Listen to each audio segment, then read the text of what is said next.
Welcome to The Funny Kind with Erica Gummany, bringing heart, humor, and hope to everyday life. Laughter and love really do make a difference, and Erica's here to prove it. Part deep dive, part stand up for the soul. This show blends humor, heart, and real talk to help you stop believing the lies that hold you back. Whether she's flying solo or chatting with guests, Erica brings her signature mix of authenticity, wit, and wisdom, reminding you that growth doesn't have to be so serious. So pull up a chair, exhale, and get ready to laugh, reflect, and reconnect with the extraordinary human you already are. Because this is The Funny Kind, where humor meets healing and inspiration meets action. Well, hello, everyone. So happy to be with you again. You are in for a treat today, and you may notice that I have some bling on for those of you that are watching this, because I had to really bring my zhuzh, if you will, for our guest today. I'm so happy to have Maggey Oplinger from the Florentine Opera with us. Hello, hello. Yeah. So excited. Maggey and I met at a networking event a couple years ago now, I think. You were on a panel, and I just kind of like oohed and ahed over you because you were so hilarious, and authentic and funny and had such good nuggets of wisdom. And I knew at that moment that we have to A, be best friends, and B, have you on this podcast. So I figured I'd start with the podcast, slowly woo you in. I'm going to woo you. I like it. Yeah. So, Maggey and I had a conversation to prep for this podcast, and we could go in so many different directions, but I think what we're going to do today is going to be surprising, because I don't know about you, but I don't know a lot of people in opera. And I'm a little Southside girl from the Midwest, Wisconsin, not necessarily known for opera, right? But I fell in love with it and love to see performances and learn about it. And Maggey is going to share a lot with us today about some life lessons from the lens of opera. So it's going to be fun. And contrary to the episode picture, we are not going to be singing opera. I'm so sorry. Although I love the picture very much. I think it's the best I'm ever going to look. Me Everything too. was perky, looking good. All glowy. All glowy. Yeah, my face was ironed out real well. Very, very good. So if I may, I would just like to say a little bit about Maggey as the president and CEO, general director and CEO of the Florentine Opera since 2019. And the Florentine Opera is Milwaukee's oldest professional performing arts organization, which I did not know. Yeah, we are 93 years old this season. Wow. No pressure. No pressure. You better make it awesome. Right? I know. That's... So Maggey holds her bachelor's and master's degree in voice performance from McGill University and a graduate diploma in nonprofit business administration from Concordia University. She also serves on the Opera America Board of Directors as a Communications Council co-chair. And Maggey's bio is robust, but we have a short time, so I gotta trim it down. You know what I'm saying? Otherwise, that'll be the end of the conversation. Yeah, I know you love all this. But one of the things about your bio that really stood out to me is that in whatever role you've had regarding music and arts and all that is community. Yeah. And that what you do here, what you've done in past roles is really about opening up music in a really approachable way. And that's what I think made me feel a little bit more comfortable approaching opera because of you, because of how you opened it up to me and showed yourself in it. And being a mom, I know how passionate you are about music and art and creativity for youth and how that, works through your work. And I love what the Florentine Opera has on the website, which we'll share the link to that you are on a journey of discovery, exploring the glory of the human voice. It's true. It is glorious, and it's always a journey. Thank you for your kind words, Erica, because what we do is exactly what you just described. You made my whole day. That's exactly what we want everyone to feel like when they come. That's awesome. Yeah. And I love how it says that under your leadership, the company presents timeless works with a twist within the context of the community, approaching opera as a powerhouse for different voices and stories. So cool. There you go. I just Thank went to a you. concert over the week, or not over the weekend, it was on Monday, doesn't matter, of Brandy Carlisle. Oh, I wanted to go. Was it amazing? Oh, I love her. oh my gosh. It was such a community and it's so beautiful. And Mhm. it ties so well into what we're going to talk about tonight, which is the excellence that is opera. And when you see somebody like Brandy Carlisle, just operating up there, like Yeah. it's there's no auto tuning, there's no tracks. It's just and she talks about how hard she's worked and how hard her band worked. And it reminded me of the conversation that I had with your musical director. Um, and Francisco, how do you say his last name? Francesco French, Miliotto. Francesco Miliotto. I don't know why I have to do that, but I did. He'd appreciate it. Okay, good. Make sure. Yeah. He's probably going to be famous because I just said his name in There you this. go.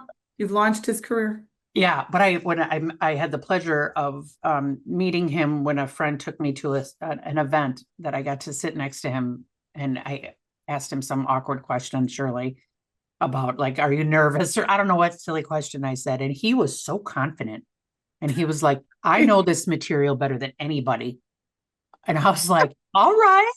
And it wasn't like cocky. It was like he was operating in excellence. So tell us a little bit more about that and kind of that idea of excellence and what you shared with me about opera and how, I don't want to say competitive, but just the level of expertise that it is. It is competitive. I mean, I'll start with Francesco. I laugh because I've known him for a really long time. I think we're close to 30 years now. And I knew him when he was learning all of his scores for the first time. And the hours of time that he put in listening, conducting, reading the scores, marking his scores, he really does know his music inside and out, and he knows it so well.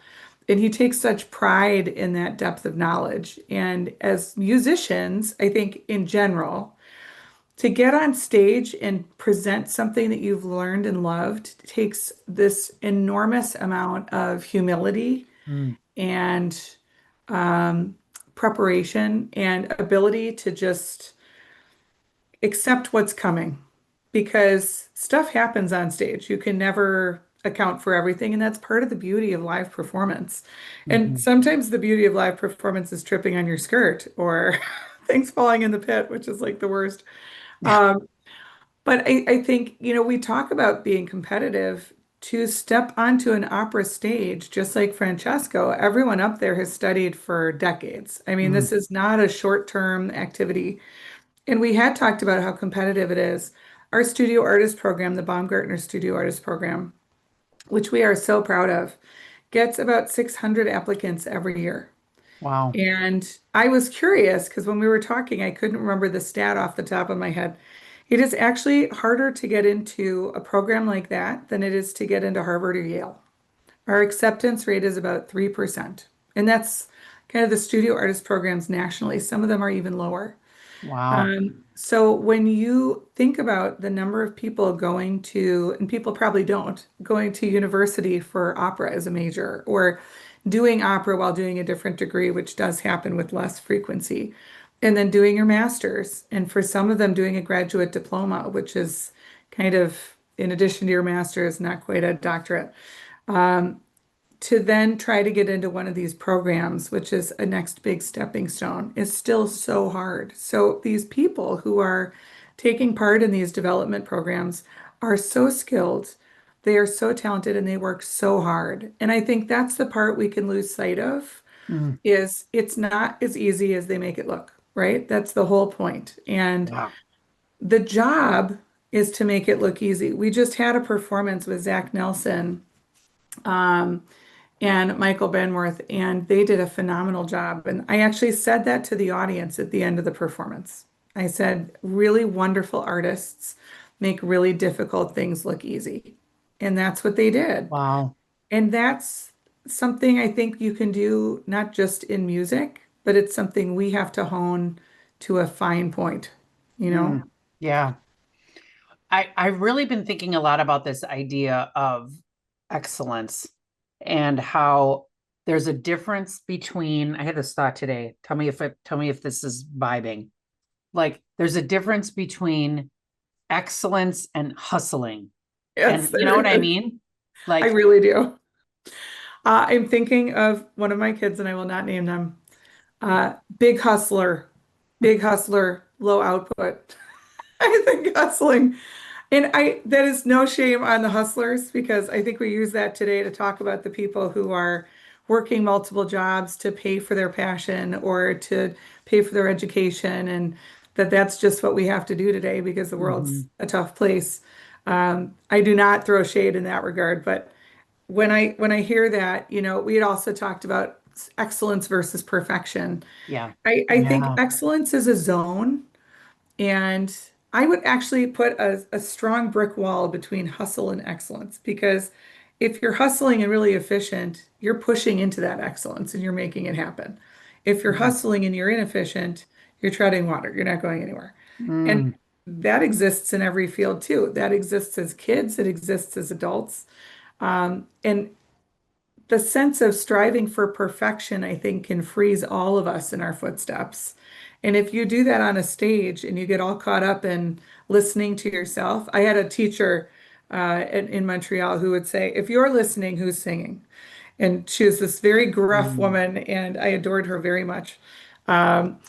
But that kind of stuck in my head because it's true. If you're so busy paying attention to how you're being received, you're not actually creating and being and doing what you are and what you can do. Oh, Excellence doesn't mean flawless. It doesn't mean not a single hair out of place, right? Like yeah. excellence means you moved people. It means you sang a tricky passage that you've never been able to conquer before. It means you saved a coworker on stage, one of your castmates who dropped a critical prop or needed something on a table behind them and couldn't find it, and you made it part of the story. Those are all excellent, and Mm. many of them aren't planned. So as we go through the world, I think that's part of how I look at it. It's like finding that flexibility of leaning into excellence, but not trying for perfection. Oh And if my you're hustling, gosh. great, yes.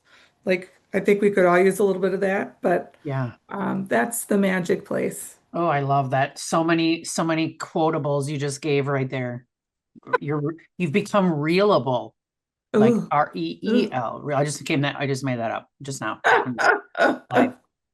I love the idea of flexibility. I love something, not to talk about Brandy Carlisle again, but too late. She had an opening act called I'm With Her. It's a Okay. trio, beautiful harmonies. I will be And then, looking them up immediately following. oh my gosh, so good.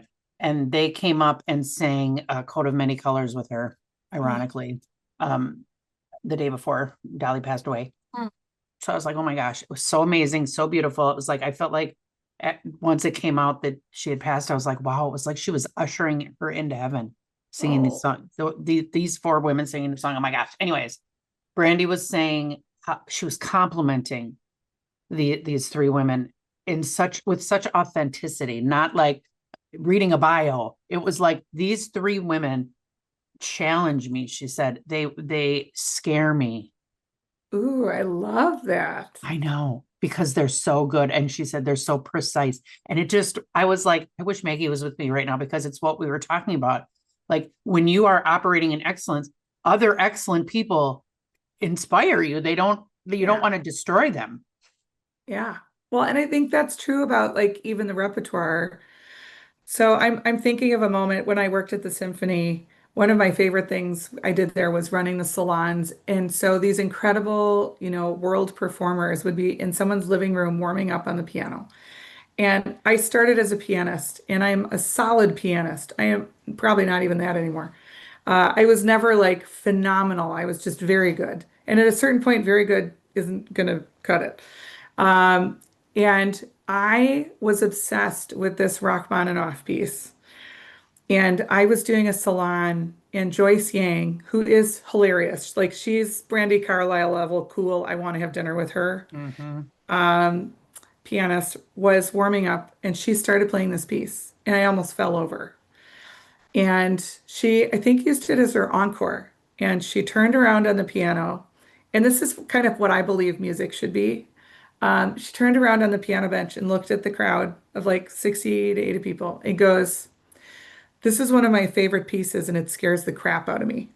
And I was just dumbfounded because here's this woman who's one of the greatest pianists in the world, who you feel like can probably play everything with her eyes closed and has probably practiced everything until it's perfect, right? Mm, And here is this woman looking at a room full of people and saying, "I'm terrified to play this." I think it was her first time playing it for an audience. And I was stunned by that because I thought, okay, even you have these moments of like, shoulds, it should sound like this. I should be able to do it this way, wow. where What is a salon? Because when you said that, I'm like, are they getting their hair done? no, a salon is a performance in a more private space. That's actually where a lot of music came from back in the day. So people would gather around and they'd sing arias to each other. They'd play pieces on the piano. They'd just gather and make music together, make music for each other. And Oh, I love that. Our summer series and our aria extravaganza is kind of like that, where we gather in a smaller space and our artists choose the rep. But what I love about it is it has an intimacy to it, and our art form mhm, is so big that finding that intimacy, I think, is really exciting. And, I'd started by talking about the humility of the artist, doing it so close to your audience, performing where they can see every twitch of your mm, face, they'll hear every little slip of a note, right? yeah. Um, it takes a trust with your audience that I think is really critical. Mm, And when we're talking about that sense of aiming for perfection, every professional artist, whether they want to or not, is aiming for perfection. And hmm. so being so exposed, I think, is a real gift to the audience and a real challenge for the artist. And if we do it right, everyone has a great time. Wow. And I want to go back to a comment you made, Erica, at the beginning about how you weren't sure opera was for you and then you fell in love with it. I discovered opera at the Florentine as a high schooler, and it felt so perfect to me. Like I Mm, still remember walking into the theater, being blown away, having never seen anything like that or even known it existed mm. as a high school singer, which is just a different kind of singing. And I didn't hear a single flaw in any moment of that performance. And I am sure every artist on that stage walked off and was like, "Oh, that high C was a little thin," or "Oh, I forgot that one word. I hope the audience didn't notice." And I think, looking at it through those fresh eyes, and half of our audience at every show is new. So you are surrounded by fresh eyes and ears. Hmm. I think we would all, and I think we would all have more fun and give ourselves more grace if we remembered that it's not that the whole world is watching and waiting for you to make a mistake, Oh, right? wow. Like we're all there to have an experience. In opera, we're building that as a team of like Mm. 200 people sometimes or more. There's no audience member. Okay, maybe there's one who's sitting there and is like, "That was an eighth Kevin. note, not a 16th note," right? So, like performance in a small space or a big space, I think it's easier in my seat now than it was when I was performing to be aware of that and to Mhm. recognize that everyone wants to be lost in the experience. They want to like live in the set and the party they see on stage. They want to have that high note live forever, and they don't care if it's almost perfect and it's not Right. They quite wouldn't even perfect. know. Yeah. And I love what you said, how the audience isn't hoping that you make a mistake. They're rooting for you. Yeah, They're with you. They want yeah, you and I feel like when you're lost in that, like when you like witness somebody who's absolutely in their call, in their aligned gift, and you yeah. see them just enjoy it. It's so inspiring. It's like, I want that. Yes, I It's totally agree so with you. cool. Yeah, and And you I can, feel like opera people, like, oh my gosh, it's like like you when you said they make it look easy, it's like I it it's just I don't even understand how they do it, you know? It's so cool to watch. And if I saw them on the street, they're just regular people. They're not they're walking just like, regular people. hello. I'd like some Yeah. oysters, please. They're just regular. I don't know why oysters. I don't know. No, Maybe but I'm I do. I old. think people picture opera singers as being super fancy, and it's true on stage a lot of times we're in ball gowns or whatever. But Yeah. when I was starting this job, I was kind of nervous because it was way more visible than the work I've done before. And I was like, all right, what am I going to do to be comfortable on stage as myself? And I got some custom chucks. I have two pairs of them. One of them is covered in sparkles, and one of them is gold, and they say opera in cursive on the back because I'm like, that makes them fancy. I love And this. I wear them with whatever else I've got on because it's very me. I love sneakers. And I also know there's probably someone out there wearing sneakers who is like, am I okay? Should I have worn these? Did I need to dress up? When am I clapping? Does everyone else here know what they're doing? Right? That moment of discomfort and like anytime you push yourself or try something new, it's awkward. That's just the nature of new. Mm. And I'm like, if I can get up there and be comfortable and make somebody else in the audience comfortable, then again, we're doing it right, Oh right? my This gosh. is performance, whether it's Brandy Carlisle or opera, is about connection. It's about, Yes. the reality of in the moment performance and communicating a story and the emotions and receiving them as an audience member. We actually on stage feel audience energy. And we talk about like a good audience and a bad audience. A bad audience isn't bad people. They're just not, they're not in it with you. And Mm. so I think to me, perfection is the performances where the audience is waiting to breathe with the singer, or they don't, that moment where you don't clap when something really beautiful ends and nobody Mm. wants it to end. And so there's that Mm. one little microsecond where you don't clap. It's like Mm. my favorite thing in any performance is that just that moment of like, none of us want to let it go, Yeah. right? Yeah. Um, I love how I would have made an assumption of people who operate at such a high level that there's a pretense. There's a I'm look at me, I'm elite. And you are like, no, this is us. We are yeah, experiencing this together, and it's better when we're vibing together, and you're yeah, welcome here. yes, That's all the so time. awesome. So I want to dig more into what we had talked about. I love when you said striving for excellence. It's not perfection. Um, Talk a little bit about when things don't go right. Yeah, there's always something that doesn't go I'm sure right. that's never happened. Yeah, Never happened. Nope. never. Yeah. We actually had a real dumpster fire one time and almost had to empty the theater. And my whole team, we were so like shocked that that was even a thing that we started laughing. The show went on. And that's the beauty of it too, is the show will go on. The curtain will Mm. go up on opening night and you will present something. And sometimes that's easy and smooth, and sometimes it's super complicated. Sometimes a singer gets sick, sometimes a piece of the set breaks. You just don't know, and you have to make it work. And um, I think we had talked about something I did with my kids. We went on a trip, our first international trip as a family, and I've got five kids, so that's a big endeavor. And it was a horrible start. We were flying out of Chicago. We got hit with major weather, 23 hours of delay, and not like a come back tomorrow, but every 2 hours. They moved it all night long. Torture, torture. And on the ride to Chicago, I had looked at my kids and I'm like, I should say something meaningful to set the trip off on the right tone, very pompous. Right. And so I looked at them and I'm like, guys, when we travel with flexibility, curiosity, and kindness. And I use that a lot at work too, because Mhm. in those moments where stuff goes wrong, those are the things you need as ingredients to figure it out and move forward. And they were all kind of like, yeah, okay, whatever. And somewhere like 7 hours into our Chicago layover, one of the kids looked at me and was like, this is the flexibility and kindness part, right? And I was like, oh, because in that moment, I had none of those things. I was Right. not flexible. I was not kind, certainly Right. not curious, Yeah. other than why they were destroying my life.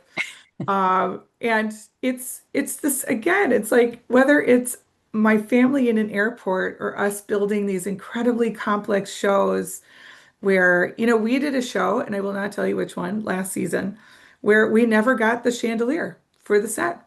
Never Mm. came. Flew in the day after the we closed. And my team and I were tearing out our hair, and I finally said, no one's going to notice. And they didn't Of because they course. don't know it's supposed to be there. Yeah. And they're seeing a phenomenal show, and it was. Hmm. And it's the same, right? My trip to Europe was great. It did not Yeah. get wrecked because of our delay, and our show didn't get wrecked because of the chandelier. Oh, So can I it just quote what you had said in the story that you shared with sure. me when we were prepping? What could have been a moment of destruction became the birth of something new. And it did. I mean, I remember saying that, and it my kids became travelers, not in Europe in museums, but going into a giant layover that we did not expect and doing it with grace. Mm. Because that's just as important for a traveler is to you're going to have all these moments. Your train's going to break down. Your hotel's going to screw up your room. Like being able to roll with that and move on is what allows you to then really enjoy the amazing experiences you have that you were planning on or that were surprises. Because if you stay grumpy about the problems the whole way through, you're ruining your own trip, you Wow. know? I mean, that like insert or take out travel and put in life.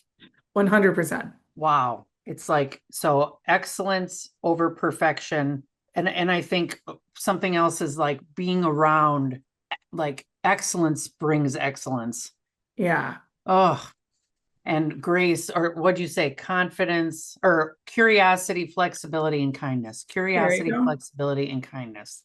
I swear those three things will get you through almost anything in the entire world. Oh my gosh. Oh my gosh. You Versus, can yeah, remind like me I instead of say that. curious, my way or the highway, like, I've tried flexibility, that too. That one doesn't work as well. right? And I would think, especially in a performance where you are with a group of people, Yeah. you drop Yeah. something, that's your job. Yeah, that does not work. And we Yeah. don't do that in my house either. It's not a, that's not mine. I'm like, nope, that doesn't, life doesn't work that way. It's not that Mhm. tidy. We got to Oh, I be there love for it. each other. Community in your own home. There you go. Mm. Well, Maggie, I am so grateful. We could talk for hours. We could. Someday I'm going to be on the stage with you, not singing, but I'll be like, I'll be in the back doing something. I love Maybe I'll it. just like, look at how good I do this. Watch, ready? Perfect. Just held it. I just, I, it's like you were there. It's like I Love it. brought you in. I mean, you're I'm welcome. feeling it. I'm being a good audience. There you Oh my go. gosh, we're together. I can feel the connection. Absolutely. Oh, well, thank you for taking the time. Thank you for what you're doing for our community. Thank you for bringing this artistry into the space and opening it up to us and making it accessible to us so that we can see these beautiful pieces and we can feel your love and energy. You are making such a difference as in Thank your you. role and as a mom. So I thank you appreciate for that very creating much. kind, flexible, and curious babies who will be our leaders someday. No pressure. Thank you for having me, Erica. It's wonderful talking with you. Oh my gosh, for sure. All right, guys. Well, go to the opera, okay? And if you want, I can borrow you this jacket, but go to the opera. It's amazing. So we'll see you on the next episode of The Funny Kind. Thank you so much. Thanks for tuning in to The Funny Kind with Erica Gumany, where humor meets healing and inspiration meets action. If this episode made you laugh, think, or become inspired, be sure to like, share, and tell a friend who could use a dose of heart and humor today. And don't forget to tune in to The Funny Kind, right here on Transformation Talk Radio for more real talk, big laughs, and light bulb moments. Want to connect with Erica and learn more about turning your pivotal moments into powerful growth? Visit yourpivotalpoint.com. Until next time, keep laughing, keep loving, and keep spreading a little bit of funny and a whole lot of kind.